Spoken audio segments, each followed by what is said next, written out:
Interlude? Shirley asked while leisurely handling the creaking car's wheel. The boy called Carrie, sitting in the passenger seat, shook his head and squeezed out a "not really" as if he was scared that the vehicle's intense shaking would make him bite his tongue. The pickup truck they were both driving in was a vehicle so antique it may have come from the time when coaches were just running out of use. Moreover, the road they were driving on now was not a paved bitumen road but a dirt road. Even an ox cart would have to slow down on these roads. Right now, they almost feel like they are sitting in a small boat floating on the sea during a storm. Although this vehicle looked like a pile of junk about to go out of service, this is one of the only 3 or 4 precious vehicles on Aramago Island. Besides, as a fishing village with only about 300 families, people who need a car are uncommon enough on Aramago Island. The people troubled with living without a vehicle are probably just the family of the boy and Shirley, the maid who did the housework. In the far-removed house of the boy's family, far away from the fishing village, there were truly no other transportation facilities but this worn-out truck. Aramago. Did it mean giant crab? Shirley nodded and answered the boy's question. It's a terrible story. That's even worse. It is such an outrageous sea deity. However, such folktales recorded in media such as tapestries aren't rare. If one were to look carefully, such tales can be found all over the world. Does the shrine where people sacrifice to this deity still exist? Then the girl who was turned into a crab actually made her way to the heart of this deep jungle so far away specifically to steal the offerings. It would have been much more convenient to just catch some fish at the beach instead. But how? Then, what about me, who's living there? Although the words little brother didn't completely make the boy feel relieved compared to his father, who never stepped outside the house, Carrie does indeed need to help Shirley with the shopping every time. Therefore, they would basically ride in the truck to go into the village every day. It has been almost a year after he moved to this island. Any of the island's inhabitants would warmly greet the boy when they saw him. Even the other boys of the village, who fought with him whenever they saw him beforehand, are also already making pranks on other people together with him. Although he was in a strange land, very far from his homeland, the boy still likes this place called Aramago Island very much.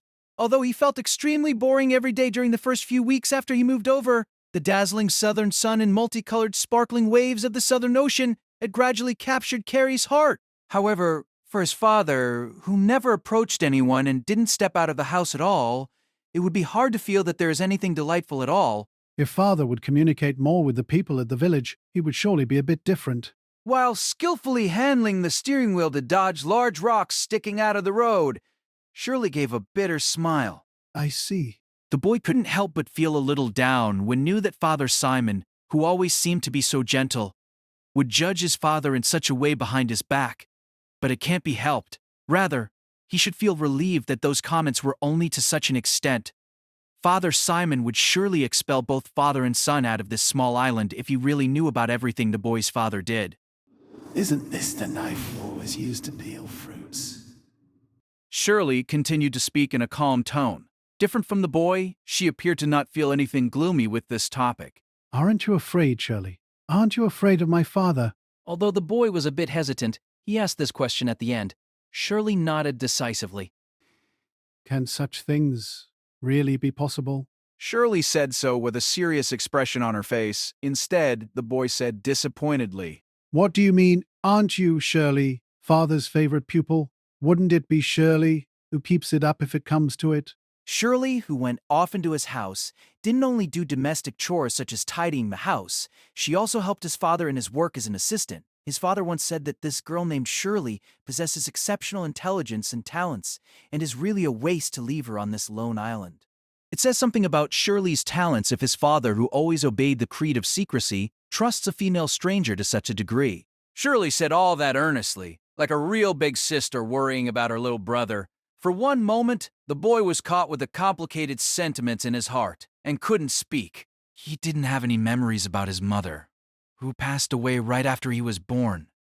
For the boy, his so-called family only consisted of his father. Although his father was eccentric and very strict, he was a very gentle and a great father. He was the person the boy respected and loved the most in the entire world. Therefore, at the beginning, the boy's heart was in upheaval when he discovered that the father whom he admired the most favored an assistant more than his own son. There was a time when he even felt enmity for Shirley. But Shirley's cheerful temperament and gentle attitude untied the knot in his heart, and that time didn't last long. It was almost as if there was a new member in his family. Shirley respected the boy's father as if he was her own father and looked after the boy like her real little brother. For the boy, who didn't have female relatives, the words older sister far surpassed the meaning the words originally possessed. No. Maybe it wasn't so exaggerated at first, but recently such strange feelings had occurred in the boy's chest. He knew well Shirley's gentleness, cheerfulness, and virtue, but moreover, even her unconscious gestures, such as her current profile as she handled the steering wheel while humming, also appear to be so beautiful. Why? Eh? The absent-minded boy was suddenly dragged back into reality by Shirley's question. His father's inheritance. It would be a lie to say that he never thought about that. The boy completely understands its value and its significance, let alone its use. But the boy looked rather hesitant to put it in words himself, particularly in front of Shirley. He didn't want others to tell him that his dream is naive. Above all from Shirley. That's a secret. Shirley laughed knowingly, then kept asking. Just why? As if feeling somewhat ashamed, the boy turned his eyes away. But even so, the smile of the girl who was almost like his older sister was still far too dazzling for the boy. Skin white as wax, the blue-black veins that popped up tore her looks into shards. An expression full with near-death anguish filled her face. She is about to die, that was obvious. Although she's about to die, she was still writhing. If that was the expression of a human, then this human will soon become something inhuman. The boy's heart understood this clearly. The night outside. Of course, there are no streetlights on this island. Even so, the chilly white light that came from the bright and pure moon outside silently illuminated the scene of this tragedy through the window. The leftover carcasses of the chickens eaten, and the dead that kept shivering and crying deep inside the henhouse. The dead that had the same face as the woman he liked the most begged him while sobbing. Then the silver short sword that was thrown near his feet reflected back a cold and pale light in the moonlight. Such a thing. Shaking his head, the boy drew back. I cannot do. No matter what shape you turn into, Shirley is Shirley. We promise to be together forever. She's a most important family. No, she even more important than family. Shirley panted painfully. Gradually her sounds became maddening. Together with sorrowful sobbing, the girl let out a panting like a hungry beast. Shirley's body started to tremble uncontrollably as if she got malaria. Then she suddenly opened her mouth and bit into her wrist. Spurt! Spurt! The sound of blood splashing out entered the boy's eardrums. The persistent sound of begging drowned out the boy's tragic wails. The boy ran out of the henhouse. What gave the boy more terror than the Shirley in front of him was the light that the short sword emanated beside his feet. He doesn't know what actually happened, and he doesn't want to understand. Now, all that the boy prayed for is to have someone to save them. The boy firmly believed that there must be someone who can release them from this nightmarish terror. Shirley will surely be saved. Someone surely is going to save them. The boy kept repeating this to himself. It takes about 5 minutes to get to Father Simon's church if he runs as fast as he can. The boy ran for his life as he cried, be it the pain in his feet or the anguish in his chest. He could no longer feel any of them. Natalia Kaminsky. The woman said that's her name. This woman wore an inky black long coat very inappropriate for a tropical night, but there was no sign of her sweating.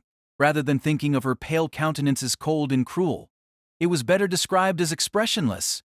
It would even make others doubt whether there was actually blood flowing within her, and whether she actually has body heat like normal people. That was the appearance of the savior who saved the boy out of the ravaging pandemonium. All right, kid. It's about time for you to answer a few questions for me. With his back turned to the woman's cold voice,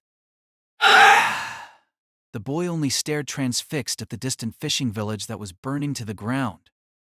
The village that was so peaceful till just yesterday, the village that was slumbering beneath the silent moonlight only a few hours ago, was actually burning with endless flames. He still couldn't believe the scene before his eyes, even if he was standing on top of the cliffs opposite the town and witnessed it himself. He only thought all this was a nightmare. He would never see those familiar, gentle faces in the village again. He couldn't believe it no matter what. What exactly happened? The boy asked with a dry voice. Natalia snorted. I was the one who asked first. Boy, isn't it time to get back to your senses? The boy suddenly turned his head around. Even if he owes her his life, it was really very irritating for her to ignore others' feelings, not answer his questions, and on the contrary went on and on with her own questions. After an obstinate silence, Natalia seemed to have grasped his thoughts. Then she let out a helpless sigh. and gave a brief explanation. Now, there are two groups that caused such a tragedy in that village. One group is the exectas for the so-called Holy Church. They are completely different from the nice priests, you know. They are cruel guys who believe that all those who betrayed God needs to be killed. Of course, they would naturally mercilessly eliminate something like a vampire if they see it. If they don't have the time to check one by one who among the people had their blood sucked, they would completely destroy all suspects. In other words, these guys don't have much time right now.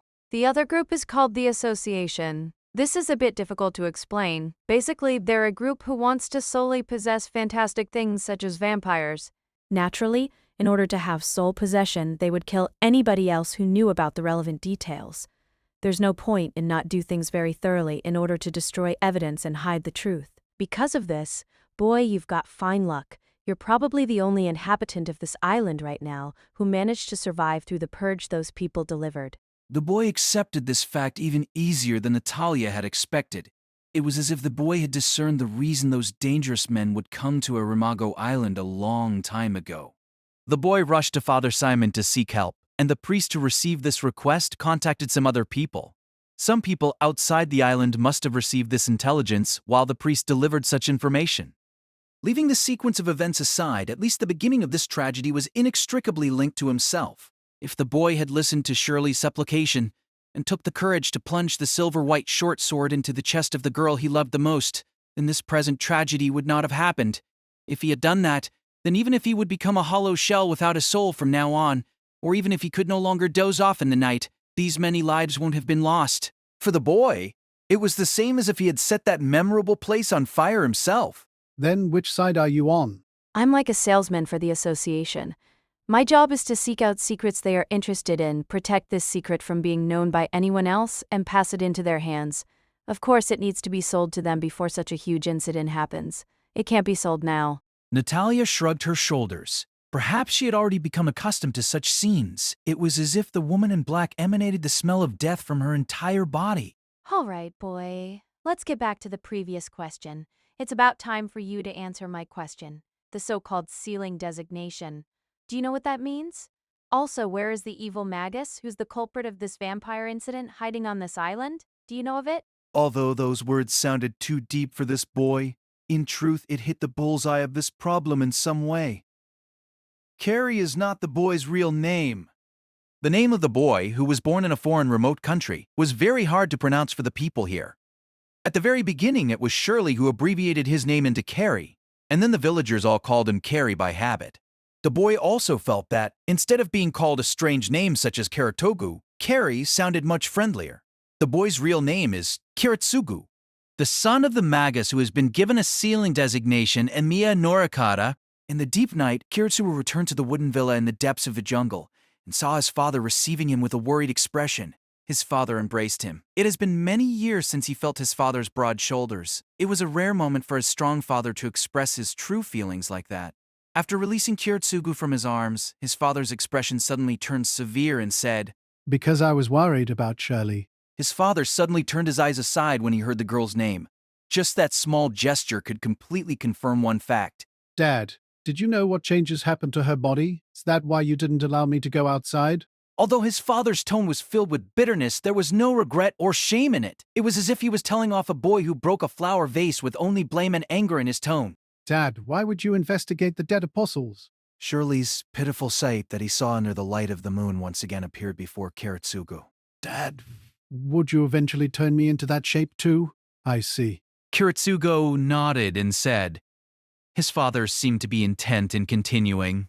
There's no need to pay attention to sacrifices of this degree. He still needs to keep repeating it until he gets a satisfactory result. Looks like his father made the preparations to leave a long time ago. There were already 2 large suitcases packed and sitting in the middle of the room. The reason he had delayed till now was probably waiting for his own child to return. Are we escaping right now? His father took 1 suitcase in each of his hands, turned around and walked towards the porch. Of course, at this moment he was not guarded at all. Then Kiritsugu took the pistol Natalia gave to him from his trouser pocket. It was a .32 caliber pistol. If it was fired from point-blank range, even a child can easily hit the target. The woman in black assured him of that. After that, it'd be all Kiritsugu's concern. While aiming the gun at his father's defenseless back, The scene of village that was burned to the ground and Shirley's final tragic expression swelled up within the boy's heart. Also, all the memories he had after living with his father for 10 years and the gentle sentiments that was hidden beneath his father's stoic look. His father loves him and is full of expectations of him. He also loves his father deeply and is proud of him. Endless feeling tangled up, and Kirisugu wanted to close his eyes. However, contrary to his sentiments, Kirisugu opened his eyes and aimed, then swiftly pressed the trigger. Bam! It was an unexpected, dry and crisp sound. His father, shot from the back of the neck, fell forward. Then Kirisugu walked up and continued to fire towards the back of his head twice. Then he stopped and continued to give 2 more shots to his back. He couldn't believe it. Even Kirisugu himself was afraid of his own coldness. He wavered to the end. Certainly there was struggle in his heart. However, his hand moved as if everything was pre-established and out of his control. His body completely disregarded the thoughts in his heart and only mechanically carried out things that had to be done. This behavior may be regarded as a talent. This thought only flicked past his heart briefly. After that, Kirisugu once again sank into emptiness, with no sense of accomplishment. The wooden floor gradually became stained red with blood. Father wasn't there anymore. What lay there was nothing but a corpse. This thing was the culprit. This thing rubbed away everything he had, killed everyone on the island, and burnt the village to the ground. Shirley said he is an amazing person, someone with the power to change the world. Kirisugu thought so as well once upon a time. What did the 2 youngsters understand about the way of magecraft? And what did they expect of magi? At the beginning, Kirisugu didn't realize he was crying. Even he didn't know whether his current feelings were sadness or regret. All he felt was an emptiness, as if he was drained to the core. The gun in his right hand was very heavy, almost too heavy to lift up. However, he couldn't throw it away. His fingers froze on the trigger and couldn't move. Kirisugu even risked the danger of accidentally firing and swung his right hand crazily just to try to throw the gun away. But it was all useless. His fingers were holding the gun tightly as if they were glued to it. At that moment, somebody suddenly grabbed his wrist and then easily took the gun away from his hand. Only then did Kirisugu realize Natalia had already appeared beside him. See, Mon, the bounded field here isn't as exaggerated as you said. I got in easily. Natalia said with a rather scolding tone. Are you angry? You think? I've never given this thing for kids to play with. Natalia glanced at the gun she took from Kirisugu, then she put it back into her pocket after locking the safety again. However, it was up to your luck to see if you can make it on time. This isn't a problem that can be solved by luck. This is something that has to be stopped. This man had a reason that he has to be killed. I have no other choice. I even encouraged a child to kill his own father. I really am a very bad person. Natalia said, discouraged. Hearing this, Kirisugu smiled with traces of tears still on his face. You are a good person. Natalia looked, stunned, at Kirisugu's smile. Then she sighed and heaved the corpse of Emiya Norikata onto her shoulder. I'll take you out of the island. You need to decide what comes afterwards yourself. Is there anything you'd like to take with you? Nothing at all. Then Kirisugu spent the following few years beside Natalia Kaminsky. Naturally, Natalia didn't look after him like an orphan or her adopted child, but ordered Kirisugu around as an assistant or servant. However, this was just what Kirisugu desired. He studied Natalia's skills and trained his own abilities at the same time in order to walk the same path as Natalia, to become a hunter. This is the unchangeable path that Kirisugu chose for his life. The tragedy at Arimago Island was not a rare event. Such tragedies are repeated over and over again like daily occurrences in the shadowy places of the world. Eliminating magi such as Emiya Norikata is really too far from the ideal of preventing again such tragedies from happening again. It could almost be said that Emiya Norikata was only one drop of water in the vast ocean, an existence that could be completely ignored. His action on that day, killing his father by his own hands, if he was to make that event meaningful and worthy, then that means all heretic magi like his father must be killed. Only then can he truly prevent tragedies from occurring again. Sealing designation enforcers. Hound dogs that hunt demons that have surpassed ordinary sense. The boy chose this thorny road of Shura's without a moment's hesitation. Tracking, assassination, the usage of various weapons. There can't be only one fang for a hound. All sorts of knowledge and skills are necessary for him to master in order to be able to catch up to the prey under all situations and conditions and bring it down. The years covered in blood and gunpowder passed by flying. Emiya Kirisugu, who experienced the trials of too many violent battles during a time as sensitive as adolescence, no longer has any youthful innocence on his face. As an Oriental person of unknown age, his 3 different false passports all recorded him as an adult, and they hadn't been questioned a single time. However, judging only from his appearance, although his figure isn't very tall and his mustache is sparse, his grim and cold look is definitely not something that a teenage boy should have. One day, even when he knew that his teacher and friend, Natalia, faced the worst danger in her life, Kiritsugu still didn't show any emotional wavering and devotedly completed his duty.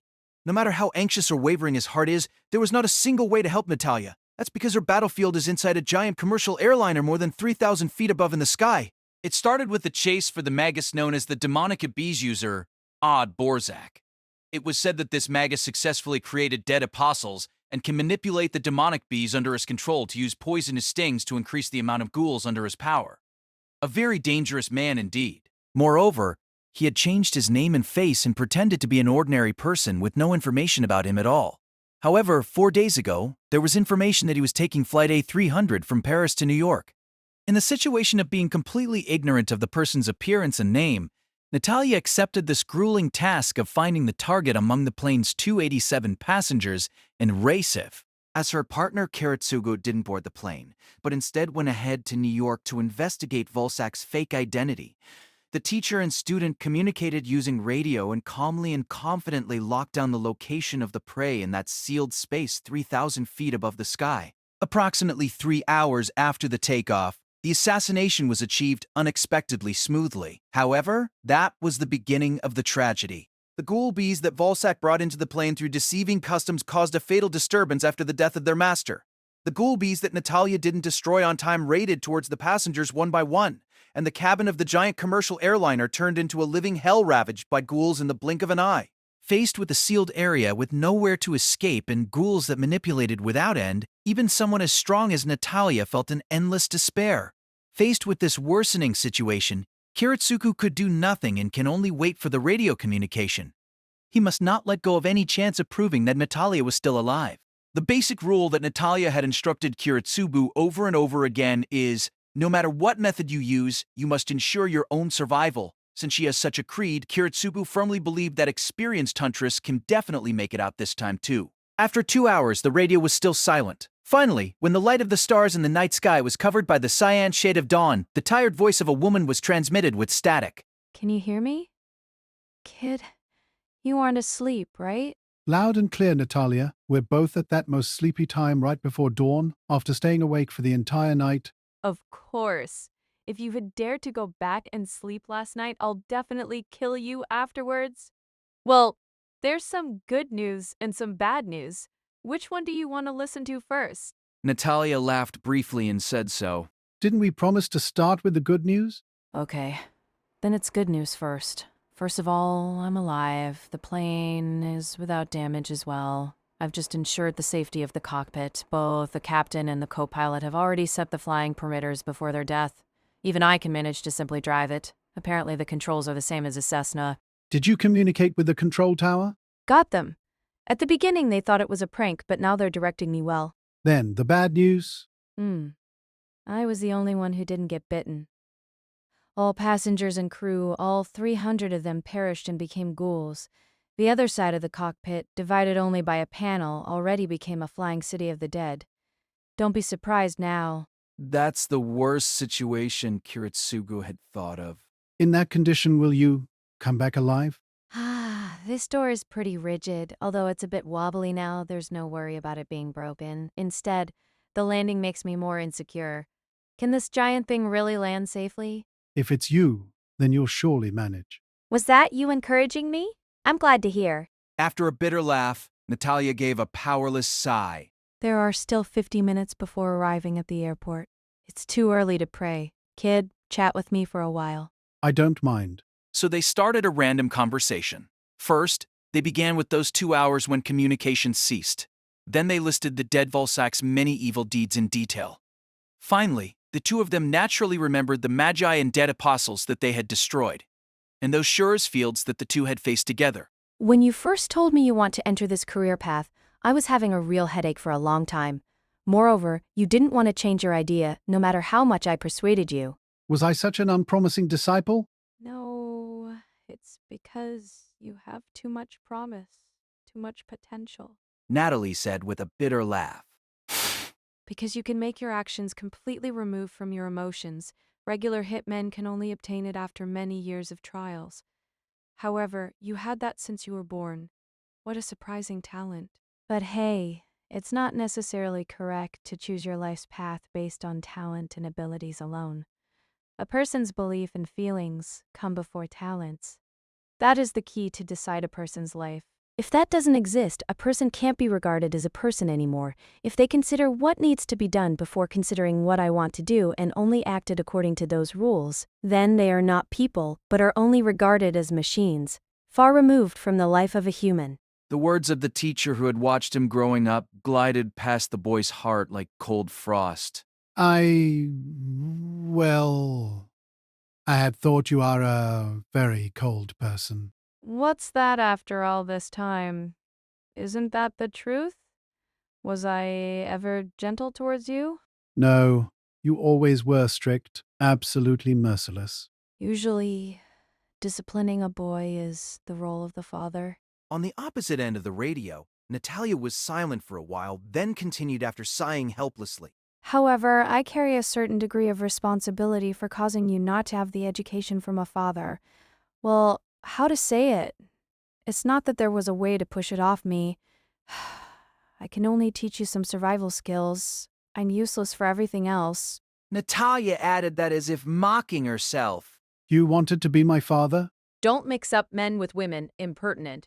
At least you should call me mother. Right. Sorry. Although Kiritsugu's answering tone was very even, his expression looked very shocked. Radio can't display the other person's face and obviously can't see their expressions either. Therefore, Natalia could not know of Kiritsugu's current feelings. For a long time, I experienced the blood and stench on my own. I've almost forgotten the fact that I am all alone. That's why, well, ha ha ha. It's almost funny, as if we are family. Me too. What's the meaning of saying these things now? Kiritsugo asked himself in his heart while he continued to speak. Primero have also regarded you as if you're my mother. I feel that I'm not alone. And I was happy. Natalia's current bewildered expression could vaguely be discerned in her words. It seemed she was still unaccustomed to things like embarrassment. The situation got worse. I'm landing in 20 minutes. I don't want to commit some fatal mistake at such an important time just because I remembered something funny. Sorry. Kiritsugo apologized. Natalia didn't need to choose to do an emergency landing. She also wasn't going to meet Kiritsugo again. Only Kiritsugo knew that. There is no possibility of Natalia surviving before all these ghouls are completely destroyed. The only way to deal with this airliner full of ghouls is to make it plunge into the Atlantic Ocean. The operation to eliminate the Dyuzyur is achieved at the cost of the lives of all the passengers and crew, and Natalia Kaminsky, Kiritsugu was already prepared for this outcome. But Kiritsugu knew his teacher would definitely demonstrate her amazing abilities at the last moment. Natalia, who held on to the creed of must survive no matter what, may prevent the body of the plane from crushing in order to save her own life. Kiritsugu must consider this as well. That would be the unpredictable worst result. Natalia, who prioritizes her life above all else, must choose this outcome without hesitation after weighing out the risks. Land the airliner filled with 300 ghouls at the airport and release these hungry dead. She would definitely choose this method if there were no other choices. Kiritsugu had already made the preparations to deal with this 10,000 to 1 possibility precisely because Kiritsugu knew her too well. In order to prevent the disaster from expanding further, the A300 must not be allowed to land. That is the unswayable truth regardless of Natalia's welfare. Kiritsugu had been around almost half of New York an hour ago and finally brought a military surface-to-air portable missile launcher from the black market. Right now, Kiritsugu was standing in a motorboat floating on the sea, waiting for Natalia's plane to appear in his sight. The giant airline needs to circle a while before landing at the New York International Airport. Kiritsugu's current position can roughly get the plane into the range of his missile. While he was purchasing the weapon and choosing the spot to fire, Kiritsugu once again doubted the construction of his own mentality. Viewing from the perspective of avoiding a larger tragedy, it is a correct response for him to calmly face Natalia's death. However, what is he who gives up on the final miracle that would make the woman he loves survive and instead kill her with his own hands? It would be good if everything was only an assumption, but right now Amiya Kiritsugu was facing the cruel truth. Soon, he would erase Natalia by his own hands. Now, A300 had appeared at the sky at the break of dawn with sparkling silver wings. Perhaps I have really lost it. Natalia still believed without a doubt that Kiritsugu, on the other side of the radio, was in a hotel in New York, so she said leisurely with no caution. Maybe I would never end up saying those things if such a big mistake didn't occur. It seems my time is up, too. Should I be retiring? If you retire, then what do you plan on doing after? Kiritsugu still faked an even voice. Meanwhile, his two hands have started to set the missile launcher onto his shoulder and aimed the missile at the airliner. If I lose my job, haha, then I may really become your mother. Even with his eyes running full of tears, he was still able to accurately decide the distance to the target.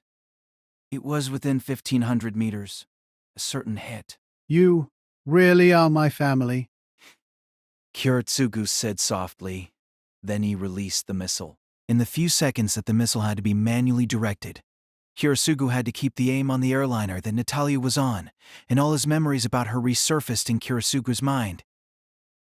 But that torture did not last long. Soon the missile locked onto the heat radiation the giant commercial airliner emitted out. The missile left Kiritsugu's control and rushed mercilessly towards the target like a hungry shark. The missile hit squarely on the gas tank beneath the wings. Kiritsugu watched the plane tilt and fall downwards. The collapse afterwards was like a sand picture blown apart by a stormy wind. The masses of iron that lost its thrust was dismembered like rotten wood and became a cloud of fine dust that silently fell onto the surface of the sea. The carcass of the plane that fell in the rising morning glow danced like confetti at a gala. The first sliver of the dawn's light that shone out from the other side of the horizon didn't touch Natalia's face even at the end. Bask in the morning sun, all alone, and Miya Kiritsugu started crying soundlessly. Once again, he had saved a crowd of unknown faces, without anyone knowing. Did you see that, Shirley? I have killed again this time. Killed as when I killed my father. I would never make the same mistake that I made with you back then. I wanted to save more people. If Kiritsugu's actions and intentions were known by others, would they thank Kiritsugu? Would the passengers at the airport who were spared of death under the threat of the ghouls praise Kiritsugu as a hero? Don't kid me! Don't kid me! Bastard! Grasping tightly the missile launcher that was starting to wear off the remaining heat, Kiritsugu roared towards the brightening sky. He didn't want prestige or gratitude. He just wanted to see Natalia's face once again. He just wanted to call her mom face to face. This isn't the conclusion he wanted. This is only the correct decision, with no other choice and no space for dispute. Kiritsugu's decision was correct. He erased the person who must die and saved those with no reason to die. If this isn't justice, then what would it be? It can't come back anymore. He remembered the distant face so long ago that asked him, "What kind of a man would you like to become?" With a gentle look under the blinding morning sun. At that time, Kiritsugu should have answered, if he has the power to freely change the world, if miracles would dwell in his hands, I want to be a hero of justice. The Kiritsugu back then still didn't know what this scale named justice would rob away, and what it would bring him. Justice took away his father, and now it also took his mother. All it left was the sensation of blood in his hands. Even his right to remember them was also stripped away. The people he loved, their voices, their faces, none of them can come back. Instead, they will appear again and again in Kiritsugu's nightmares. They would probably never forgive Kiritsugu, who took their lives away with his own hands. That is the choice of justice, the price of pursuing his ideal. Now, Kiritsugu can no longer turn back. What he seeks will disappear with even a single moment of hesitation or uncertainty. If so, then all the prices he had paid and all the sacrifices would become worthless. Surely he would follow the ideal in his heart and reach for its fulfillment while he cursed and hated at the same time. Kiritsugu vowed silently in his heart. He will accept that curse. He will accept this anger. At the same time, he prays that someday he will drain all his tears and reach that far distant and serene utopia. If the cruelty that his hands carry is the limit for humans, then let he himself wipe away all the tears in the world. That was the last day of Kiritsugu's youth, as he determinedly stepped towards that thorny and uneven path. Act Tretse. It was not yet morning. Kodomain Kirei was already waiting at the door of the Tosaka mansion. He had not come to this place since summoning Archer 10 days ago. This was the Western-style mansion he had spent his time in as an apprentice magus. Yuki he felt closer to than even the church. Welcome, Kaire. I've been waiting for you. Though a guest had arrived at an unusual hour, Tosaka Tokiomi appeared quickly at the door after hearing the doorbell. Perhaps he had not slept at all since leaving the Fuyuki church the previous night. Kirei bowed deeply to Tokiomi in the manner of a disciple to his master. There are some things I wish to tell you before I leave Fuyuki, and then I must bid you farewell. So it has come to this, and on such short notice. To part with you in such a manner, I have my regrets as well. Tokiomi spoke these words, but there was no trace of guilt on his face. That was to be expected. Tokiomi understood that Kotomin Kirei was but a pawn the Tosaka family had borrowed from the Holy Church. To Kirei, the heavens feel would yield no reward, being a mandatory task assigned by unseen powers from above. Kairei's parting from Tokiomi was not a rejection or a betrayal, but a release from duty. Coming to say farewell was purely an act of formality. At dawn, I will board a plane and head for Italy. First, I must hand my father's possessions over to headquarters. I may not be able to return to Japan for some time. It shouldn't be a problem. Kairi contained the feelings in his heart and stepped once again through the Tosaka's front door. Tokiomi was now the Tosaka residence's only occupant, but the guest room was nevertheless spotlessly maintained. Perhaps some low-level familiar under his control had been cleaning so as to maintain composure even in this time of intense war. When it came to Tokiomi, no less was expected. The more I think about your leaving, the more reluctant I feel. Whatever may happen, I hope you can succeed your father Raise's last behest and continue to assist the Tosaka family in fulfilling a wish we have always desired. Though it is a pity your actions against the Einsburn family failed, I understand that you had good intentions. Perhaps this is the way that executors work, but I hope you will duly inform me of the situation before and after you act in the future. Then I can be prepared. Tokiomi's magnanimous attitude made Kirei lower his head further. To have given you, my teacher, this much trouble at the last moment, I am truly ashamed. Hirei raised his head, seeing the sincerity in Tokiomi's eyes, and said to himself, It is true that we met only because of the heavens feel, but no matter what the circumstances, I am very proud to have had you as a disciple. Hearing this, Kaire momentarily lost control of his emotions and laughed out loud. But Tokiomi, completely misunderstanding his disciple's intentions, continued to speak in earnest. Talent is not something to be taken by force of will, but your sincere attitude towards training as one who walks this path is something that even I, your teacher, am very much impressed with. Kai, from this day on, you can continue to fight for the best interests of the Tosaka family as your father did before you. What do you say? I could not wish for more. Kairi smiled slightly and nodded.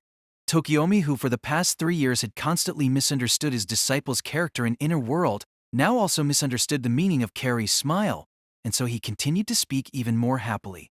You allow me to rest assured. I wish for my daughter to learn from you. After this heaven's feel ends, Kaire, you shall be Rin's master and guide her as such. Then Tokiomi retrieved a letter that had previously been placed at a corner of the desk and passed it to Kaire. Teacher, what is this? Though it is written rather simply, it can perhaps be considered a will of sorts. Tokiomi spoke thus, smiling wryly. If and the chances are very small, but a possibility nonetheless if something unexpected happens to me, then I have written here that the Tosaka household shall be inherited by Rin, and you will be her guardian until she is mature. Pass this letter to the clock tower, and all further procedures will naturally be taken care of by the association. This time, Kirei did not stop at perfunctory verbal assent, but sincerely accepted the responsibility that Tokiomi had entrusted him with from his heart. After all, Kirei was of the priesthood. It was his duty to fulfill the responsibilities entrusted to him with honesty and reliability. Please trust me. Even though your disciple's abilities are limited, I will make every effort to take up the responsibility of caring for your daughter. Thank you, Kirei. Though the words were brief, they contained a deep gratitude. Next, Tokiomi picked up the thin, long black box that had been beside the letter and handed it to Kirei. Open it and see. This is my personal gift to you. Kirei opened the box. On the velvet-lined interior neatly lay an exquisite dagger. This is... The Azoth dagger. It has been meticulously crafted from heirloom jewels. After it is filled with prana, it can be used as a mystic code. You have learned and practiced the ways of the Tosaka magecraft. Use this as the proof of your graduation. Kirei held the dagger in his hand and examined it carefully. His gaze fell upon the sharp knife edge and for a long time did not move away. Karei's face, devoid of expression, must have seemed full of gratitude from Tokiomi's perspective. My benefactor. I will truly never be able to repay your great care or live up to your expectations. To me, you are the best reward, Kotomine Kairei. With this, I can set forth for the final, decisive battle with no regrets. Tokiomi said with a clear smile, then got up from the sofa. Kimplei believed that moment to be an arrangement of fate. If one were to say that it had been a mere congregation of coincidences, then how could it have been that Tosaka Tokiomi chose precisely that time and place to provide Kotomi and Kairei with that dagger in the form of a gift? Was it all not an indication of inevitability? I am truly sorry to have delayed you for so long. Will you still be in time for your flight? Now Tokiomi was facing the direction of the guest room exit, completely defenseless with his back to Kairei. Could this be a coincidence as well? No, you do not need to worry, teacher. Or could it be said that this was inevitable? That this was fate? That no matter how much he could have prayed or hoped, everything would have eventually been drawn toward the abyss of betrayal? There was never been a flight to begin with. Not even Carrie himself knew he could laugh so heartily. Moreover, the dagger in his hand struck toward the defenseless back in front of him. The Azoth dagger that had been a proof of love and trust slipped between ribs to directly pierce Tokiomi's heart. This one strike by an executor who had experienced countless battles could be said to be deathly precise. There was no intention of murder, and there was no sign of it. Perhaps even Tokiomi, who had been stabbed, could not understand the significance of this wave of pain in his chest for a brief moment. Tokiomi staggered forward. Turning his head, he saw only Kairei, smiling brightly, his hands stained with fresh blood. But there was never the slightest indication of understanding in Tokiomi's eyes, even till the end. With only a dazed expression, devoid of anger, he collapsed onto the carpet. To his final moment, this magus must have stubbornly believed his own understanding to be accurate and refused to accept the real truth. Unerringly believing in the path he had chosen, moving forward without the slightest hesitation every time. What a man! To not wake to the truth even after having fallen into an endless abyss. A sparkling aura suddenly surged beside Tokiomi's rapidly cooling corpse. Shining with radiant light, the golden servant materialized in front of Kairi. What a disappointing ending. A condescending expression seeped out of those red pupils. Archer nudged the corpse of his former master with the tip of his foot. I was anticipating he would make a last retaliation before death. Look at his expression, completely at a loss. He was not aware of his own stupidity even till the end. That was because his servant was in spirit form at his side. It was not illogical for him to let his guard down. Already you have learned to make jokes? Kairei, your progress is truly great. With a serious expression, Kairei asked Archer. You really have no qualms about this Gilgamesh, king of heroes? Only until I grow tired of you. Once you cease to be interesting, you will meet the same fate as this carcass lying here. If there is anyone here who should be coming to a realization, it is you by right. The reply was extremely sharp, but Kairei showed no sign of wavering and nodded. Indeed, he could not entrust his life to such a dangerous character. It could be said that this was a deal with the devil, a domineering and violent servant with neither morality nor loyalty, whose interests were difficult to judge. But precisely because of this, they were a perfect match. Those at the pinnacle of morality had not brought Carrie the real answer. It was actually this heroic spirit who was completely at odds with morality, who could become the goal for which Carrie would fight from now on. Kairei rolled up one sleeve, revealing the command seals on his arm, and chanted solemnly. Let thy body rest under my dominion. Let my fate rest in thy blade. If thou submittest to the call of the Holy Grail, and if thou wilt obey this mind, this reason, then thou shalt respond. I so swear, thy offering shalt be my flesh and blood. Kotomin Kairei, my new master. The prana supply opened the moment the contract was completed. The command seals on his left hand, functional once again, glowed anew, accompanied by a burst of pain. The pact was ended, and so the strongest, most wicked team involved in the fight for the Holy Grail here, under conditions unknown to all others, was born. So shall we begin, Kirei? You shall command and draw open the curtains to this farce. As your meager prize, I will grant you the Grail. No problem. King of heroes, you will certainly also draw pleasure from this. Before you find the answer you anticipate, enjoy the jubilation of this battle to your heart's content. The gazes from the red pupils filled with a delighted light and black pupils immersed in gratitude, intertwined with each other. In the cool morning air, Emiya Kiritsugu appeared before a certain abandoned house in Miyama. It was an old building built many decades ago, bereft of renovations or maintenance. The courtyard even possessed a storage room built in the previous era. To be exact, this was the place he had bought as a preparatory headquarters for Iris Field. Considering that even Ensburn Castle, with its location beyond city limits, had already been attacked by enemies, it became clear that purchasing this hiding spot had been far from meaningless. Saber was not here. Normally, he could feel the servant's presence through his command seals, but now he felt nothing. Perhaps she was on her way to Ryder's headquarters. Realizing this, Kirisugu planned to follow her. It would be very easy to assassinate an apprentice magus like Waver once his hiding spot became known. However, he could only make his move once Saber had lured away the opposing servant. Kiritsugu had also followed Tasaka Tokiomi, who had left Fuyuki Church by himself, all the way to the Tasaka house last night, but hadn't found any opportunity to strike. He had felt Archer's surveillance over the situation from some unknown location. If he had boldly struck his master under such conditions, it would have been nothing short of suicide. Although he had affirmed the target's location, Kiritsugu didn't go to the scene straight away. Instead, he rushed to this abandoned building serving as temporary headquarters. It wasn't his intuition, but a premonition comprised of many factors. He feared that this would be his last chance to communicate with his wife. Now, with 3 servants already fallen in battle, Kiritsugu was very aware of the situation surrounding Iris Field, the vessel of the Holy Grail. Had his heart been fragile, he would never have come here. The meeting with his wife was now a trial for Kiritsugu, in a way his punishment. The sacrifice required for the Holy Grail he sought was the life of the woman he loved dearly. He had to face that fact without showing even a sliver of indecisiveness. If he could overcome this trial, then the Emiya Kiritsugu that emerged would be able to defeat all sentiment in his heart and remove all doubt. Prudently and concretely, just like a machine, it was certain that he would hold the Holy Grail in his hands. Therefore, for the self called a weapon of war, this was the final and the greatest test. If he could not handle it, then that meant every dream in the chest of the man called Emiya Kiritsugu held no meaning at all. Standing in front of the door leading to the underground storage, Kiritsugu knocked out a pattern according to their arranged password. Soon, Maya opened the heavy steel doors from within. Kiritsugu noticed the changes in Maya before any words were said. Maya, whose eyes were full of nonchalance and nihilism in every situation, now had sliver of a nervousness flit past as if Kiritsugu's appearance made her waver. Are you here to visit, madam? Kiritsugu nodded wordlessly. Maya lowered her head and said in a low voice, Her current situation? I know everything. No matter what, Kiritsugu needed to look at the scene in this underground storage with his own eyes. Moreover, he had long been mentally prepared for this. Upon understanding this, Maya said no more and stepped out Kiritsugu's way, then walked towards the outside of the underground storage. Irisfield silently lay in the magic circle, filled with prana pulsations in the corner of the dim underground storage. This figure provoked Kiritsugu's memories.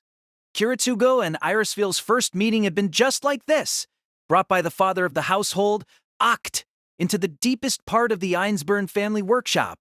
He had stood before an Irisfield deeply asleep within a sink of amniotic fluid. As the vessel of the Grail, why would they give a contraption with only a few years' usage such a beautiful appearance? Back then, he had really felt it was unreasonable.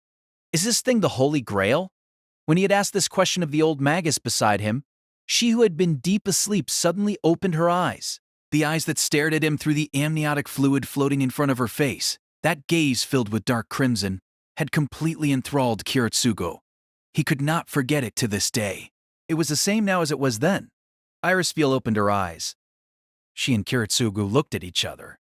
Then she gave a small, gentle smile. Kiritsugu. Irisfield stretched out her hand and caressed Kiritsugu's face. Even a simple movement like that required the current Irisfield to spend a relatively large amount of energy. Her icy cold fingers convulsed a little in reflection of that. Is this a dream? You really came to see me again. Ah, yes. It was easier than he thought, and he could still speak freely.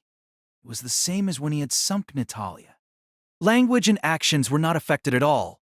No matter how tangled his heart was or how frayed his emotions became, his 2 hands could still complete the job with precision. He could obtain victory, he believed that firmly. Now, Emiya Kiritsugu was prepared for anything, and could completely guarantee the trustworthiness of his functions. The strength of humans was never something that bothered Kiritsugu. No amount of confusion or anguish could affect his work. For Kirisugo, his mental system of recognizing a goal and acting towards it could function without being disturbed by any factor whatsoever. From this perspective, he was the most perfect tool because he had that fatal flaw as a human. I feel very happy for being able to fall in love with you, to marry you, to have a husband, have a daughter. In the fast few years, you gave me everything I wanted. I no longer have any regrets. Everything, all the happiness in this world, I've already... Sorry, there are many, many promises left unfulfilled. I said I'd get you out of that eternally wintry castle and go look at the flowers blossoming outside, to look at the sea that sparkled with light on the waves. I once promised you that I'd one day bring you with me and look at all those things. Now that he remembered it, it had been such an irresponsible promise. No, it was good enough. All those happinesses I didn't experience, all that was left undone. Please give them to Ilya. Your daughter, our most important Ilya. At that moment, Kirisuku finally understood the reason why Irisfiel, who was approaching the edge of destruction, could still smile with such strength. You must bring that child there. Let that child see everything I didn't see in my stead. Let her see the cherry blossoms in the spring, the clouds in summer. I understand. Kirisugu nodded. For a machine that only knew to obtain the Holy Grail, this was a meaningless action and yet another meaningless promise. Even so, he would still nod as a human. After he had obtained the Holy Grail and fulfilled his wish of saving the world, the machine that had fulfilled its duty would change back into a human again, right? At that time, he would definitely remember his promise to his wife. And at that time, do the duty of a good father and love his child thoroughly. That was something for the near future. It could come true after only a few more short days. However, this was not that time. This needs to be returned to... Quivering, Icivio placed her hand on her chest and concentrated all the prana within her onto her fingertips. Suddenly, in her empty hands, a golden light started to shine, enveloping the entire storeroom with a cover of warm brilliance. Holding his breath, Kirisugu looked upon everything happening before him. The light gradually formed a silhouette, then turned into an object that shone with a metallic sheen and fell into Irisveel's hands.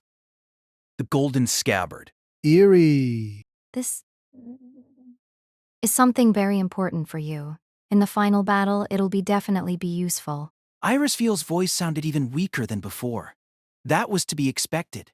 Irisveel, who hid in the magic circle in this underground storeroom, in order to slow the speed of her destruction, had separated the last thing protecting her. The miraculous noble phantasm Avalon all is a distant utopia, sealed within her as a conceptual weapon, from her body using her own hands. I will be fine. Maya's here to protect me. So... I understand. Upon calm contemplation, Avalon, which was originally Saber's property, was a noble phantasm that would only show its effect once it had a supply of magical energy from the servant. Since she had no hope of joining Saber on the front lines, there was no strategic merit to Irisveil being equipped with it any longer. Even if this noble phantasm could slow the speed of her destruction, it did no good in the bigger picture.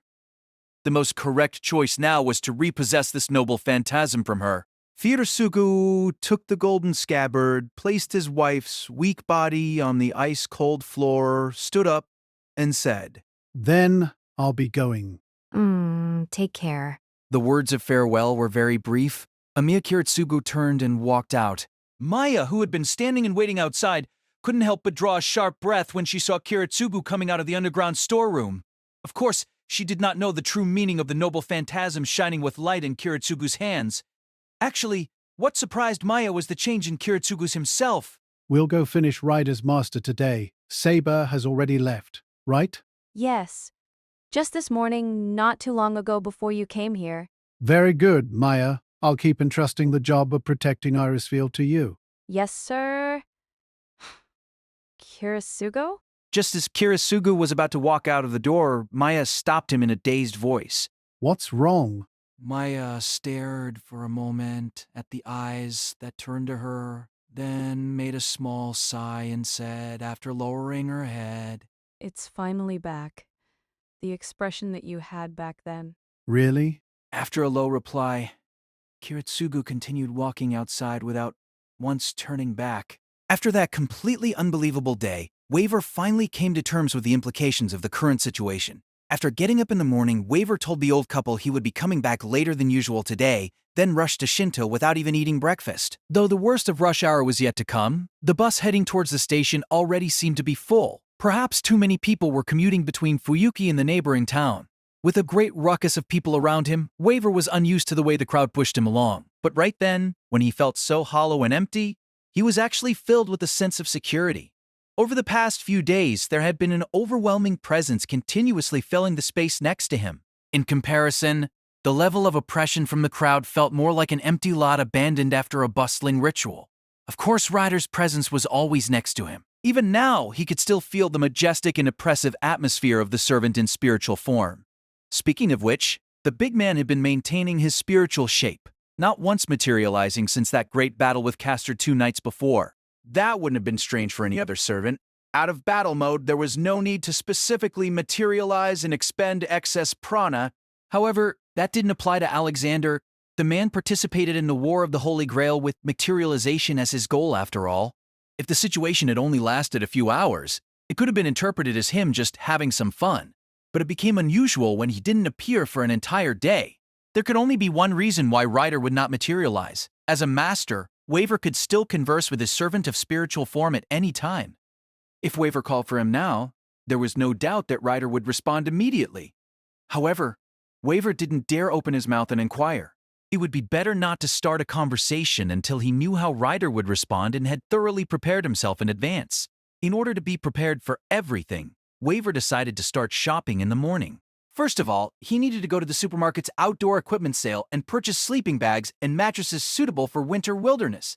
They were expensive, but nothing in comparison to the gaming console Ryder had bought. What really irritated him were the prices at which pharmacies sold energy drinks and portable heaters. Achieving the same degrees of medication and equipment with Magecraft would have required huge amounts of prana worth 10 times the effort. Though he felt it bruised his pride as a magus, Waver, with anger beyond reason, still bought more than he actually needed. He was intensely annoyed at the fact that he had been born in the modern world. What bad luck! If only the era he had grown up in was full of respect and fear for Magecraft. Why did he have to be born into a time when a portable heater only cost 400 yen and no one knew the harshness of life? In any case, when he was done buying all of his necessities, Waver took the bus back to Miyama Town, bought some eel fishball bento from the supermarket 2 bus stops down the road from the Mackenzies, then heated it gently with a microwave.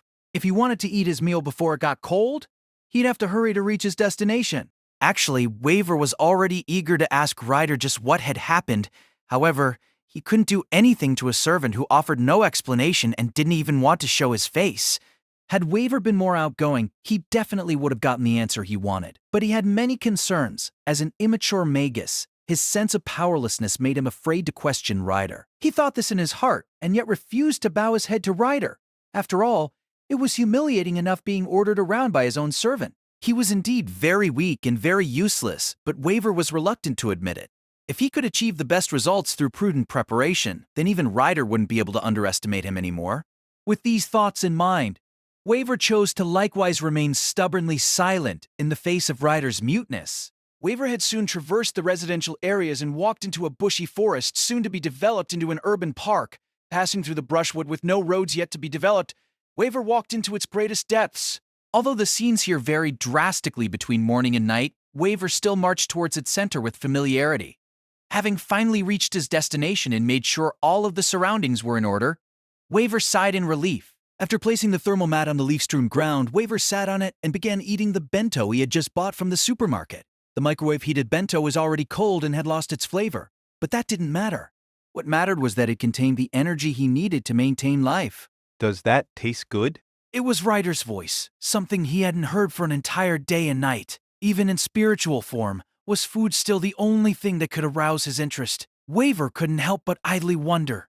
No, it's disgusting. It's probably the most disgusting thing in Japanese cuisine. Kid, do you remember a shop called Shogi Okonomiyaki that you passed in Shinto? The innovative pancake they sell there is really damn miraculous. Pity you didn't buy it. If you still want to eat it, then hurry up and recover to a state that allows you to materialize. A strange silence began to fill the atmosphere. However, Waver now appeared to be quite at ease. The apprentice magus continued to speak as he ate the eel bento in big gulps. Do you know where we are? This is the place where you were summoned. The quality of the spiritual ground hardly needs saying. And the magic circle used that night for the summoning hasn't been damaged either. This is the ley line in Fuyuki that suits you the best. This place would definitely help make your recovery more efficient. Actually, Waver had noticed it 2 nights ago. It was impossible for a large noble phantasm like Ionian Hetaroi to be used 2 nights in a row without any repercussions. A large amount of prana was required just to expand such a powerful reality marble and maintain it for a short time. Moreover, in his battle with Castor, Ryder had also been within the bounded field and received heavy damage. Above all, so much prana had been spent that Ryder, who clung to his physical so obstinately, was forced into spiritual form in order to concentrate on recuperation. It was obvious that this was no small amount of prana. I'll be staying here the whole day today and doing nothing but sleeping, so you can take as much of my prana as you'd like, as long as it doesn't kill me. This way, it should help your recovery a lot too. Ryder's spiritual form was silent for a long time, as if he had his mouth open in shock. Then he laughed loudly. Why didn't you say so earlier, if you noticed it? I'm really sorry. Idiot! If you don't hurry up and recover from your current condition, I'll be the one in danger. Waver felt angry all of a sudden. Ryder, who had been so carefree, actually felt apologetic. But if he put some thought into the real reason behind their whole predicament, Waver was the one who should have felt embarrassed. Waver's reason for not wanting Ryder to maintain his physical form was obvious. As a master, Waver's prana supply was far beneath the prana expenditure Ryder required in order to recover. Of course it was humiliating for the master. He was not fit to command a servant as powerful as Ryder. It was the best proof that he was nothing but a weak, second-rate magus. Humiliation and anger? Those were accurate reflections of Waver's current mood. Was it Waver who was at fault for being unable to accurately grasp his servant's condition, or was it Ryder who had hidden and kept this truth from him? If Ryder had straightforwardly brought it up when he felt his prana supply running low and made Waver prepare for it ahead of time, then perhaps there could have been some other way. After Waver finished his bento, he drained the energy drink he had bought in 1 gulp, then asked the spiritual entity beside him. What's wrong? You've been quiet. No, I'm wondering if I can hold on a bit longer. The battle at the riverbank wasn't as exhausting as I thought.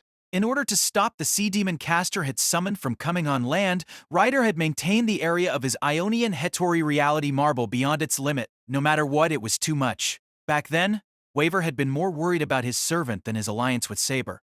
In the end, your trump card was surprisingly wasteful of prana, wasn't it? Not at all, just that its size became bigger. Those guys in the army weren't summoned out, so it didn't cost too much prana to maintain. Liar. Large magecrafts of that degree need to use an enormous amount of prana just to be activated. Once activated, the army summoned within was a pretty surprising expenditure for you, wasn't it? When I first saw it, I really did think it was a very efficient, noble phantasm, just like you said. In retrospect, the amount of prana you took from my magic circuits when you first fought Assassin was really too small. That was when Waver had misunderstood the amount of prana required for Ionian Hetiroi. Even magecraft must obey the greater rule of equivalent exchange. Therefore, activating a large magecraft of such a degree was definitely not an easy thing. Waver couldn't help but feel angry once again at his own naivete. The excessive intake of energy drinks made Waver feel nauseous, and his chest felt as if it was on fire. Waver sat up on the thermal mat, took off his boots, and dived into his sleeping bag. Ryder, why did you use your own stored prana instead of using mine? It is my duty to provide it, and you made that decision twice in a row without consulting me. Just what are you trying to do? As for that, Ryder made a deep sigh as if it were difficult to explain. Frankly, as a servant, I am purely a killer of souls. If I had involved you when I released all of my prana, it could have threatened your life. Even so, I was prepared. I don't want this to become your solo battle. This is my first time joining a war. If I do not make sacrifices or shed blood, and do not obtain victory, then this is completely meaningless. Back when they'd had the chance to stroll around Shinto, he was quickly laughed at for the meaning behind his battle. But even so, he did not cast it aside. He did not give it up. No matter how much it was laughed at for being tiny, what was in his heart would never be yielded to anyone. Do you know why I want to obtain the Grail? I'm not concerned with what happens after I obtain the Grail. I just want to prove this for everyone to see. I just wanted to confirm it. That I, Waver, even someone like me is able to grab what belongs to me with my own 2 hands. But, kid, that's only meaningful under the premise that the Holy Grail actually exists. right? Ryder's surprising words left Waver gaping and speechless. Huh? Everyone's fighting madly for the Fuyuki Grail, but does it really exist? It's only a legend. No one's ever seen it with their own eyes, have they? What did Ryder mean? Waver could not completely comprehend his words, but neither could he refute them, and so only nodded. True. It's like you said, but I have also fought for things with an uncertain existence. Somehow, Ryder's words contained a hint of bitterness and sorrow far from his usual majesty. I want to behold the endless sea with my own eyes. I continuously crusaded across the world for the sole sake of this dream. Those who believed in me fought with me without a doubt, and even sacrificed their own lives. However, even till the end, it was only in their dreams that they saw the endless sea of which I spoke. Finally, the Eastern Crusade was disbanded under the persuasion of those who did not trust me. But that was the right thing to do. Had I continued, my army would surely have been defeated somewhere along the way. I only realized that the Earth was a globe when I came to this era. It was such a farce. Now, anyone could figure out that there is no endless sea just by looking at a map. My so-called dream back then would be nothing more than a delusion now. hey, Ryder. Even if that was the truth. To hear Alexander say it shocked Waver quite a bit. A man who had marched forward so bravely towards the vivid dream in his heart. Why would he now deny his own dream with such a calm voice?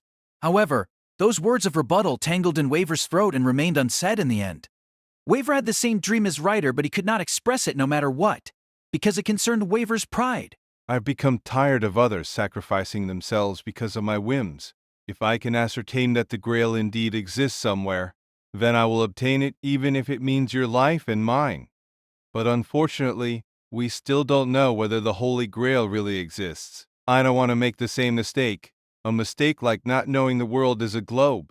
But even so, I'm still your master. Waver wanted to argue, but he immediately mocked himself in his heart. He couldn't even provide prana, which should have been the least he could do. He couldn't even detect the weakness of his servant, who pushed himself to participate in battle. As if unaware of Waver's worries, Ryder's voice, in spiritual form, once again returned to its usual carefree style, and he laughed out loud. Kid, that goes without saying. True, your magic circuits are a lot more powerful than usual. The Leylines here are pretty good too. If we rest for the whole day like this, then we can get some things going at night. Waver himself could already feel the amount of prana Ryder had absorbed through his magic circuits. The previous burning sensation in his chest had already completely disappeared. In its stead was an overwhelming exhaustion, as if all the strength in his body had been drawn away. Even moving his fingers and opening his eyes became difficult. What? Get some things going? What do you plan to do after this? It's gonna be like this. Tonight, we should regard Saber as our opponent first, and attack that castle in the forest again. Not gonna chat with them, right? Of course not. The alliance is over. What should be said has all been said. What's next is to oppose each other with everything we've got. Although Ryder's voice was still powerful and confident, there was an audible wariness hidden within. That Saber would definitely count as a powerful enemy, even for Ryder. He was already prepared for a majestic and desperate battle to the end. If we keep this up, how much can you recover by nighttime? About that, if all goes well, I won't be able to use Gordius Wheel in its most powerful form, but simple flight shouldn't be a problem. Then, as if it had been weighing on his mind, the spiritual form continued speaking with a sigh mixed in his words. But Ionian Heteroi, I fear I can only use it one more time.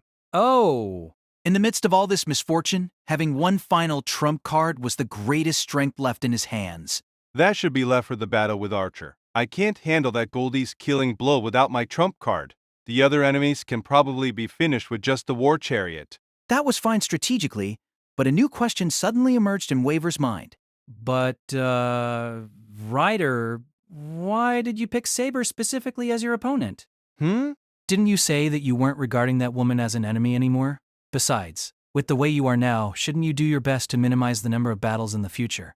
And Archer, never mind, that's some kind of strange promise that you made yourself. Can't go back on that now. But the battle with Saber should be put off. Best to wait for other servants to finish her off. Oi, kid, if I could stretch out my fingers, I'd give you a hard flick on the forehead. Whoa, what? Isn't that the best strategy? Had Ryder's physical form been here, Waver would have been covering his forehead with his hands. However, now that the other is in spiritual form, the short Magus appeared a bit more forceful than usual. I must be the one to defeat Saber. We're both heroic spirits, so that is my duty. What does that mean? If I'm not the one to defeat her, then that idiotic woman will continue walking down her wrong path. Then it'd really be too sad for her. Although Waver had a hard time understanding him, he understood the feelings of this king of conquerors, this guy who was willing to let even the war of the Holy Grail go.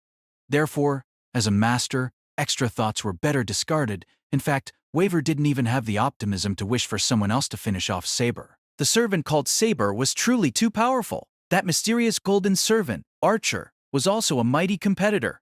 Waver thought he was very shrewd, and it was nearly impossible that Saber would damage him before Ryder fought her.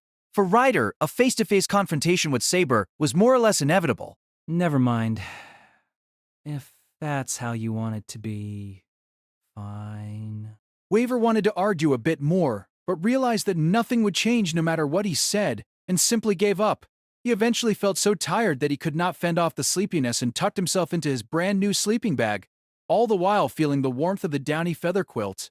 All right, stop holding yourself up. Go to sleep, kid. Rest is your battle now. Although there was still much to be said, they could be said when he woke up. He didn't need to be on guard against getting his forehead flicked when conversing with a rider not in physical form, but he kept feeling as if something was missing there. Moreover, he was at a point where it was tiring just to open his mouth and speak. It was best to just have a good nap. And so, Waver began to relax his nearly exhausted body and sank into a deep slumber. When Irisfiel opened her eyes again, the first thing to fall into her sight was the light of the setting sun, dyeing the high windows of the underground storage a sheen of crimson red. Since losing consciousness, she had been immersed in a deep sleep and felt as though the entire day had disappeared. Rather than sleeping, her deteriorating body was better described as entering a near-death state. But it felt fine for the moment, so maybe such a long rest had some effect after all. She still didn't have enough strength to sit up, but she could at least gather enough breath to speak. Irisfiel looked to her side and discovered Hissa Maya still sitting in a corner of the room, still as a painting. She was in the same place with the same posture as before Irisfiel had fallen asleep. But the razor-sharp look emanating from her eyes held not a sliver of exhaustion or fatigue. She was just staring blankly into air. Though she made a dependable sight, she could easily have been mistaken for a robot or familiar. Even Irisfiel couldn't help but feel a certain degree of fear towards her. Just what kind of training and how strong a will must she have had to be able to maintain such a degree of focus? It was unimaginable. With some awe, Irisfiel suddenly realized this woman, called Hisao Maya, may have achieved a state above the realm that Kiritsugu pursued. Hey, Maya. Irisfiel called softly. Like a hound that suddenly heard its calling trumpet, Maya immediately turned her eyes towards Irisfiel. Why do you fight for Karasuku? Because I have nothing else. When she realized that her charge was not in any pain or discomfort and just wanted to chat, Maya relaxed her taut nerves a little and answered after a short pause for thought. I can't remember anything concerning my family or my name. This name, Hisao Maya, was given to me by Kiritsugu when he made my fake passport. Huh? Seeing the surprise on Irisfiel's face, the end of Maya's mouth twitched with a small smile. For someone like her, who showed no discernible emotion on her face, that was the limit of what she could do to show her relaxed mood. All I can remember is that it was a very poor country. There was no hope, there was no future. The only things left were communal hatred and conflict over food for survival. War would never end. There were no funds left to maintain armies, but the mutual slaughter continued without a moment's pause. No one remembered whose idea was, but at that time someone decided it was faster to get children to go to the front line with guns than to hire soldiers and train them. Therefore, I don't remember anything before I had a gun in my hand. I could only keep killing others to prolong my own life. Snipe my enemy, pull back the trigger. That was the only function left in my being. Everything else was discarded. The children who couldn't do that were all killed by those children who could.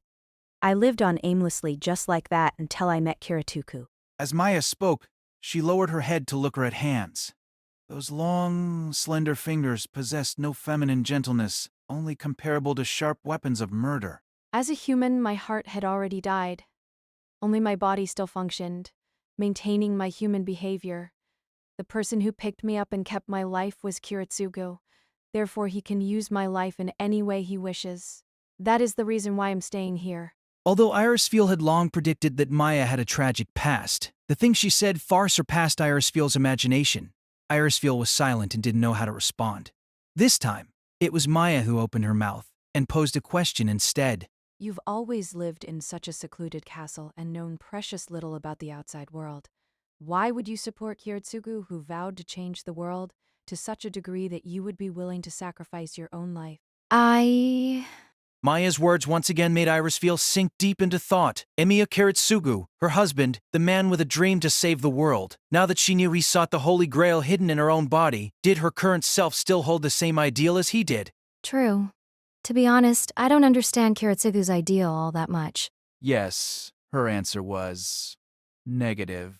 In the end, I probably only pretended to understand. Maybe it was just to stay together with the person I love. Like you said, Maya, I know almost nothing of the world Kiritsugu wants to change. The ideal in my heart was probably just something Kiritsugu taught me. Do you think that? But please keep it a secret from Kiritsugu. No matter what the situation, I would tell him I firmly believed him to be right. I could even sacrifice my life for his ideal. I pretended that I possessed the same ideal as him. If I gave my life for an ideal we both shared compared to a woman who simply sacrificed herself for her husband, wouldn't I have become less of a burden for Kiritsugu? I see. Her love for Kiritsugu and her trust in Saber were two completely different feelings. For Irisfiel, this feeling of relying on someone, a feeling she was having for the first time, could probably be called friendship. Then, madam, don't you have any wishes of your own? As she was again asked this question, Irisfiel couldn't help but remember the battle she and Maya had faced together in the forest. Back then, faced with Kodamin Kirei's enormous and overwhelming presence, just where had that surge of fighting spirit come from? I probably do have a wish. I wish for Kiritsugu and Saber to obtain victory. I, for them, wish them to possess the Grail. Of course, that would also mean Irisfiel's death, her eternal farewell with Kiritsugu. However, even so, this wish became the fountain that provided the heaving courage in Irisfiel's heart. Is that the so-called wish of the Einsburn family? The achievement of the third magic? No, I don't mind even if we don't reach the Greater Grail. What I hope for is an end to the war forever. It's the same as what Kiritsugu seeks. To change the structure of this world and end all fighting. This battle for the Holy Grail at Fuyuki City would be no exception, wouldn't it?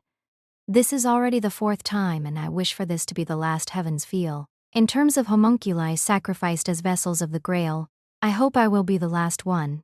Eosviel von Einsburn, a creature with all great achievements of alchemy gathered within her, born from the womb of a homunculus and conceived with the sperm of a magus. Although she hadn't seen her with her own eyes, Maya had heard of her existence long ago. It was the plan of the head of the family. For the protector of the Grail after me, he planned to use a homunculus with even greater mechanisms. He not only implanted the secrets of the Holy Grail into the embryo, but also added magic circuits to her exterior and made her physical body capable of becoming a vessel of the Grail by itself. The head of the family had already predicted the possibility of the 5th round before the 4th Heaven's Field began, and he allowed me to give birth to Ilya. If Kiritsugu and I fail, that child will become the experimental specimen for the dress of heaven. At this time, Irisfiel's voice was full of the gentleness of familial love. This was the concrete evidence that the homunculus called Irisfiel was not simply an artificial machine. She had the heart of a human, the benevolence of love, a smile of happiness, and tears of sadness. The warmth swelling in her heart was the most important part of being human. When I held that child and fed her, I was also very much aware that she wouldn't be able to escape the destiny of becoming a vessel in the end. Can you understand the feelings of a mother who felt endless despair when looking at her beloved child? However, that is the destiny carried by the homunculi of the Einsburns. Be it that child or my granddaughter, this sorrow is tasted again and again every time a daughter is born. This fate will be repeated every time the Fuyuki Holy Grail descends. Therefore, I hope this pain can end here with me, using my body to end the stubborn wish of the Einsburns. If my wish can be fulfilled, then my daughter will be freed from this tragic destiny. That child would probably be able to live her entire life as a human and have nothing to do with the Holy Grail. Are those the feelings of a mother? Only when Maya asked this did Irisfiel realize she had exposed too much of her feelings. She gave an embarrassed, bitter smile. Perhaps. Maybe you find it hard to understand, Maya.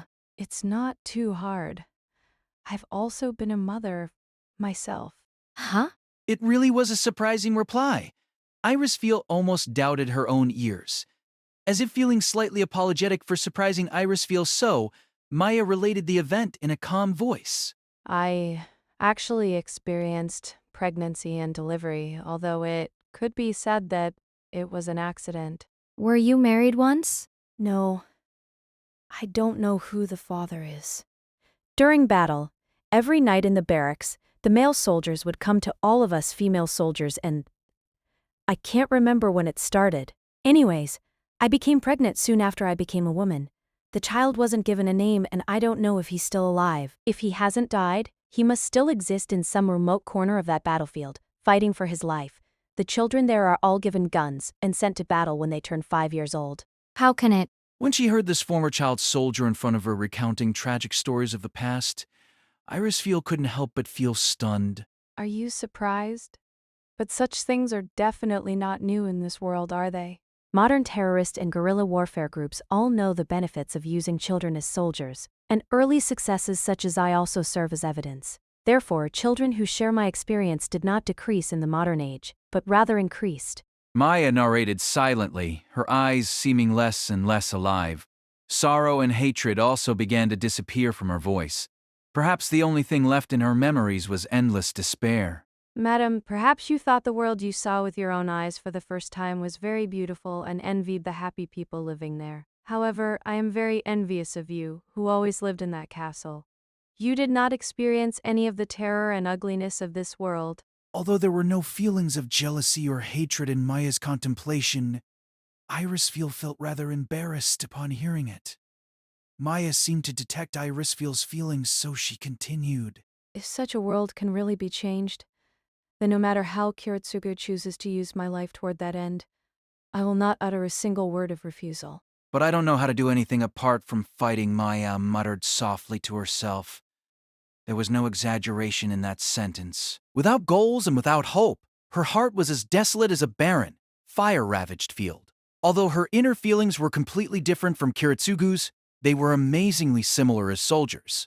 Maya's existence constantly served as a reminder to Kiritsugu, and at the same time provided him with an example. Because of Maya's close existence, Kiritsugu had sealed himself within this dilemma and made himself a cruel hunting machine devoid of mercy. What do you want to do after Kiritsuo achieves his wish? When Irisfeel asked this, Maya's eyes once again became confused. I never imagined I'd be able to complete this task and live. If I really managed to stay alive, I would have no reason to keep living. There shouldn't be any place for me in the world changed by Kiritsugu. A world without war had no place for someone like her, someone who knew nothing but combat. For Maya, it was the logical conclusion. Such sad, melancholic feelings made Irisfeel speak out. No, that's not true. Maya, you still have things you have to do after the war finishes. Contrary to Irisfeel's passion, Maya's reply was full of emotionless nonchalance. If we really can usher in a world without war, then the memories of people like me would be nothing short of nightmarish. Remembering them would only make me more painful. Would you want me to bring the seed of hatred into the utopia we finally created? That's not true. Your life wasn't a dream. It contains facts that really happened. A peace created by burying all those memories in the darkness of the past is nothing but a sinful lie. I think a truly peaceful world shouldn't simply forget those past pains. Instead, we should solemnly remember those previous pains and sacrifices so we don't go down the same sad road and can continue on to create a peaceful new world. Maya gazed at Irisfeel silently, then spoke with a slightly more relieved face. You should have said these things to Kiritsugu earlier. Had you done that, maybe he would already have obtained salvation. Maya's heartfelt words brought both joy and loneliness into Irisfeel's heart. Perhaps, as she was on the verge of destruction, she would never have the chance to chat with her husband again. Then, Maya, I trust you to bring these words to him. Tell him I said them. Maya replied with a vague shrug of her shoulders. I'll do as I see fit. But that's to come after the war finishes. We shouldn't be careless for now. Although Maya's tone was very cold, Irisfeel still heard the playfulness in her words. Really? You're just Before Irisfield finished speaking, the underground storage suddenly began to shake violently. Maya rushed to Irisfield and held her shoulders, quickly switching to battle mode. Her gaze became as sharp as a blade, and she grabbed her light machine gun with her right hand and aimed it at the iron doors of the underground storage. The underground storage shook once again. This time, the thick and heavy iron door deformed with a violent impact from the outside, as if someone outside was powerfully banging on it. It was a terrible feat only possible through use of a mechanical crane. For the two participants of this Heaven's Feel, it wasn't something worthy of surprise. Rather, they only felt despair. If it was really a servant attempting to charge into the underground storage, then Maya's weapons would be completely useless against it. Moreover, they couldn't even escape in the current situation, truly trapped at a dead end. However, before terror could even pass through their minds, there came a disbelieving confusion. Who could have known that Irisfield was hiding in this underground storage? The protective barrier should have detected any clairvoyance or arriving familiars.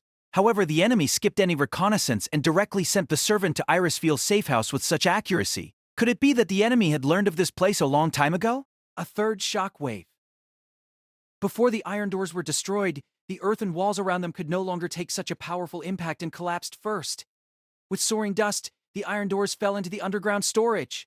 And that giant figure looming over the debris and dust was undoubtedly Servant Rider, King of Conquerors, Alexander. Maya could only hold onto the light machine gun in her hands with utter despair.